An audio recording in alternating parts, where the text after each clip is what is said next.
Next question में आगे चल करके पूछेगा कि एक ट्रायंगल दिया हुआ है ABC और इसका कोऑर्डिनेट भी दिया हुआ है। ए का कोऑर्डिनेट x1/1, बी का कोऑर्डिनेट x2/2 और सी का कोऑर्डिनेट x3/3।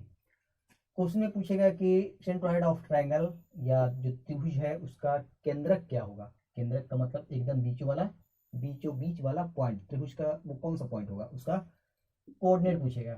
तो उसको हमने x, y मान लिया है, तो उसका जो वैल्यू आएगा वो कितना होगा।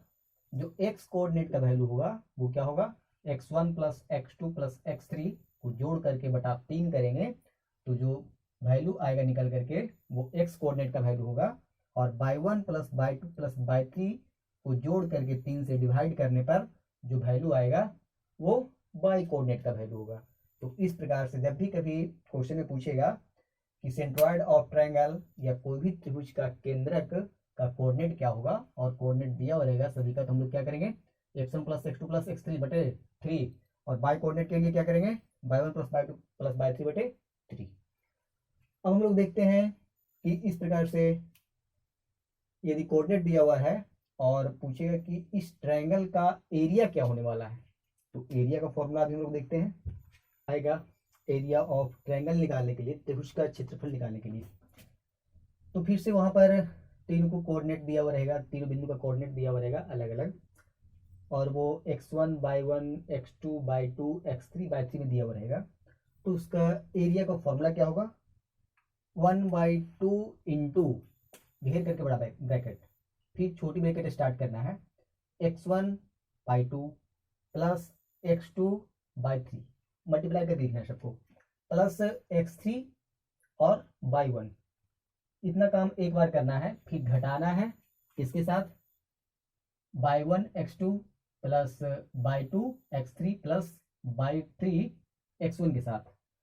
ये थोड़ा याद करने में कॉम्प्लिकेटेड लग रहा होगा, तो इसका आसान मेथड है याद करने का, वो इस प्रकार से x1/1 x1 x2 x3 और फिर लास्ट में x1 हमने लिखा है।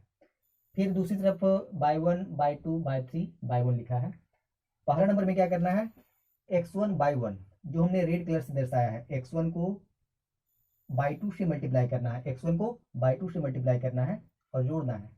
फिर x2/3 को इस प्रकार से मल्टीप्लाई कर करके तिरछा तिरछा क्या करना है, मल्टीप्लाई करना है और लिखना है जोड़ करके।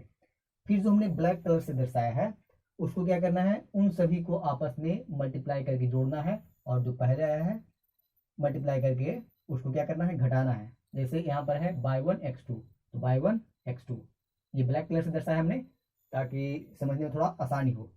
और ये आपका इस मेथड से जो कि आराम से याद भी हो जाता है कि जो रेड कलर है उसको इधर x1/2 x2/3 x3/1 ये सब क्या करना है, जोड़ना है, और उसके बाद फिर क्या करना है, इन सबको कौन सबको y1 x2/2 x3/3 x1 को मल्टीप्लाई करके आपस में जोड़ करके घटा देना है, जो आएगा वो एरिया ऑफ ट्रायंगल हो जाएगा। या फिर दूसरा फॉर्मूला भी होता है, वो इस प्रकार से 1/2 into x1 into y2 minus y3 plus x2 into y3 minus y1 plus x3 into y1 minus y2। यहाँ पर ध्यान देने की बात यह है कि तीनों कोऑर्डिनेट शामिल है, 1 2 3 1 2 3 1 2 3। याद रखने में कैसे आसानी होती है ये देख लो। मतलब चतुर्भुज का क्षेत्रफल, इसमें जो कि 4 पॉइंट दिए हुए रहेंगे ABCD, 4 पॉइंट दिए हुए रहेंगे और सभी का कोऑर्डिनेट दिया हुआ रहेगा x1/1 x2/2 x3/3 x4/4। और इस प्रकार से क्वाड्रिलेटरल का है जो कि निर्माण कर रहा है, तो इसका एरिया क्या होगा हम लोग कैसे निकालेंगे, फॉर्मूले का इस्तेमाल करेंगे 1/2 into x1/2 plus x2/3 plus x3/4 plus x4/1 minus y1 x2 plus x2/3 plus x3/4 plus x4/1 को क्या करेंगे, घटा देंगे और जो निकल करके आएगा वही आंसर हो जाएगा। याद रखने के लिए फिर से वही, जैसे कि हम लोगों ने एरिया ऑफ ट्रायंगल में किया था, x1 x2 x3 x4 और लास्ट में फिर से x1 लिखेंगे। फिर उसी प्रकार से दूसरी तरफ y1 y2 y3 y4 और लास्ट में y1 लिखेंगे। फिर से वही काम करेंगे। यहाँ पर जो कि पहले ब्लैक वाला काम करना है, और जो ब्लैक वाला काम कौन कौन है, x1 by 2 मल्टीप्लाई करना है, x1 by 2 मल्टीप्लाई करना है।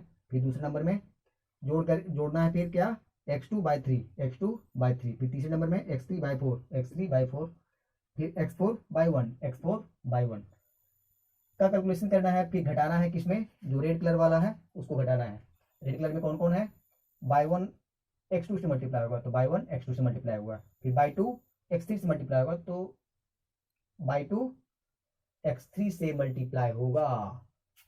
तो बाई 2 x3 बाई 2 से मल्टीप्लाई होगा। फिर बाई 3 x4 से मल्टीप्लाई होगा तो बाई 3 x4 से मल्टीप्लाई होगा। फिर है जो कि बाई 4 x1 से मल्टीप्लाई होगा तो बाई 4 x1 से मल्टीप्लाई होगा। और जो कैलकुलेशन करके आएगा उसको हम लोग क्या करेंगे, जो ऊपर में कैलकुलेशन करके आया था उसको उसमें घटा देंगे। तो एरिया ऑफ क्वाड्रिलेटरल चतुर्भुज का क्षेत्रफल निकल करके आ जाएगा। यहाँ पर जो कि यदि एरिया निगेटिव में आ गया तो माइनस को हटा देंगे, और जो पॉजिटिव में आएगा आंसर सिर्फ उसका लेंगे, क्योंकि एरिया कभी भी निगेटिव में नहीं होता है। पिछला फॉर्मूला हम लोगों ने देखा था एरिया ऑफ ट्रायंगल, तो हमने बताया था कि जब तीन पॉइंट कोलिनियर होते हैं, कोलिनियर का मतलब होता है संरेख एक ही रेखा में होते हैं, तो क्या होगा, ट्रायंगल का निर्माण नहीं होगा, क्योंकि तीन यदि पॉइंट दिए हुए हैं तो शायद ट्रायंगल बन जाए, शायद। तो यदि ट्रायंगल का निर्माण नहीं होता है, इसका मतलब जो ट्रायंगल हम लोग बनाने वाले हैं उसका एरिया क्या होने वाला है, 0 होने वाला है। तो यदि 3 पॉइंट दिया हुआ है और क्वेश्चन में पूछता है कि क्या ये तीनों लाइन संरेख है, तो हम लोग क्या करना पड़ेगा, उस तीनों का एरिया निकाल देना पड़ेगा पिछले फॉर्मूले की सहायता से। यदि उसका कैलकुलेशन करके 0 आ जाता है, इसका मतलब वो तीनों लाइन क्या है, संरेख है।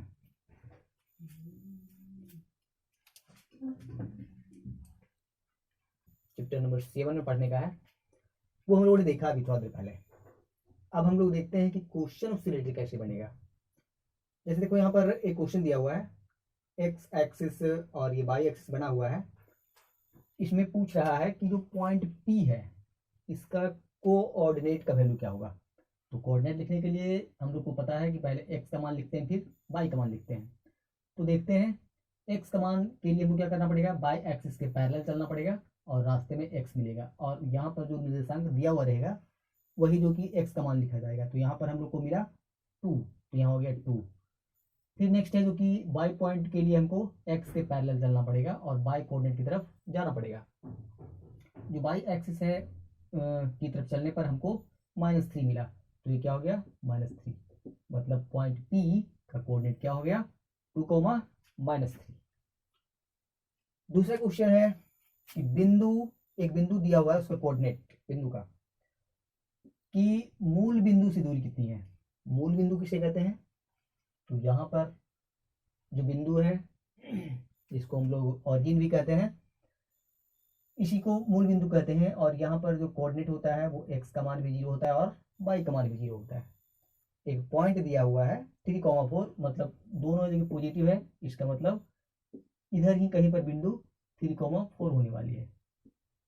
तो पूछ रहा है कि इस बिंदु से इस बिंदु के बीच का दूरी क्या होने वाला है। तो हम लोग डिस्टेंस फॉर्मूला का इस्तेमाल करेंगे।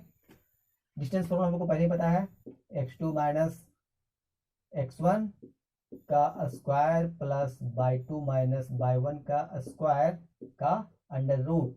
डिस्टेंस फॉर्मूला पता होना चाहिए सबको। x2 हमने किसको मान लिया, चलो इसी को x2 मान लिया, ये हो गया x2 by 2, ये हो गया x1 by 1। x2 है 3, तो x2 लिख दिया 3 माइनस x2 माइनस x1 क्या है 0, तो -0 का स्क्वायर प्लस by 2 हमने क्या माना है